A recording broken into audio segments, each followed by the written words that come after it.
কানিজ রেসিপিতে সবাইকে স্বাগতম। আজ আমি আপনাদের করে দেখাবো ইলিশ মাছের মাথা ও লেজ ভুনা। এই রান্নাটি করতে সময় অনেক কম লাগে, কিন্তু খেতে অসম্ভব মজা।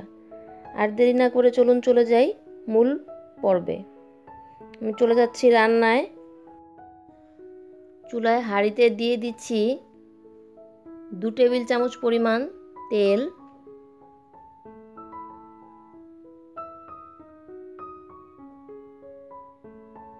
তেলটা একটু গরম হয়ে গেলে দিয়ে দিলাম পেঁয়াজ কুচি। আমি বড় সাইজের একটি পেঁয়াজ দিয়েছি। পেঁয়াজটা একটু সামান্য ভাজা হয়ে গেছে। এখন দিয়ে দিলাম স্বাদ অনুযায়ী লবণ। লবণ দিয়ে একটু ভালোভাবে নেড়ে দিচ্ছি।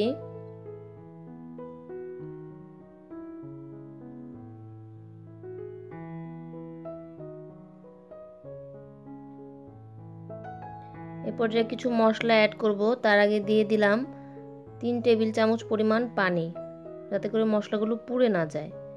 এখন দিয়ে দিচ্ছি হাফ চা চামচ পরিমাণ হলুদ গুঁড়া, হাফ চা চামচ পরিমাণ জিরা গুঁড়া। এটা দিয়ে একটু নেড়ে দিচ্ছি। এখন দিয়ে দিচ্ছি আদা বাটা হাফ চা চামচ পরিমাণ, রসুন বাটা হাফ চা চামচ পরিমাণ। এখন একটু ঢেকে দিব 2 মিনিটের জন্য। ফিরে আসলাম 2 মিনিট পর। মশলাগুলো আমার কিন্তু কষে গিয়েছে। এ পর্যায়ে আমি দিয়ে দিব টমেটো। আমি বড় সাইজের 2টি টমেটো এভাবে করে সাইজ করে কেটে নিয়েছিলাম, সেগুলো এখন একটু দিয়ে ভালোভাবে নেড়ে দিব, যাতে করে মশলার সাথে মিক্সড হয়ে যায়। এখন ঢাকনা দিয়ে দিব আবার 2 মিনিটের জন্য। ফিরে আসছি 2 মিনিট পর। ফিরে এলাম 2 মিনিট পর। দেখুন টমেটোগুলো কিন্তু অনেকটা নরম হয়ে গেছে।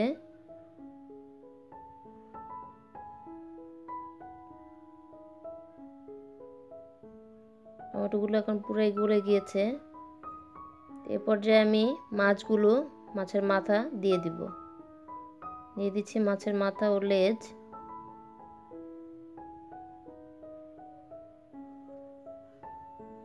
দিয়ে এখন একটু মশলার সাথে মাখিয়ে দিব,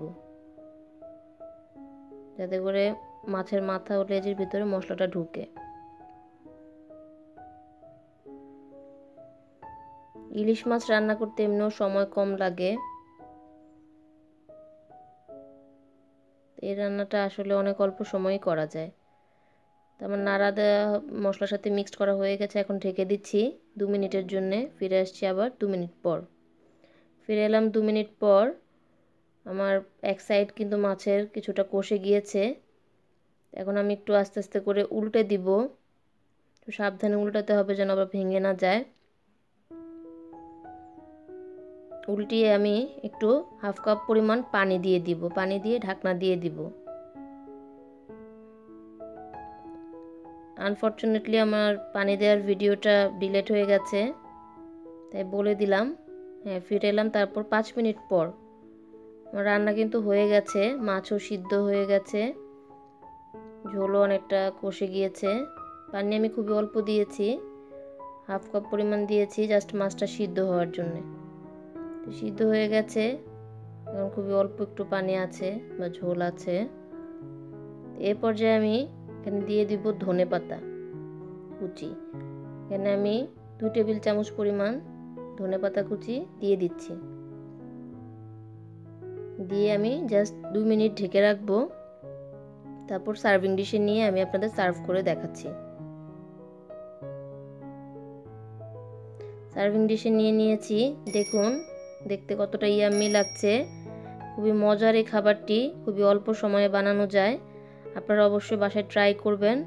আর আমার ভিডিও যদি ভালো লেগে থাকে, প্লিজ আমার চ্যানেলটি সাবস্ক্রাইব করে আমাকে সাপোর্ট করবেন এবং বন্ধুদের সাথে বেশি বেশি শেয়ার করবেন। সবাই ভালো থাকবেন। আল্লাহ হাফেজ।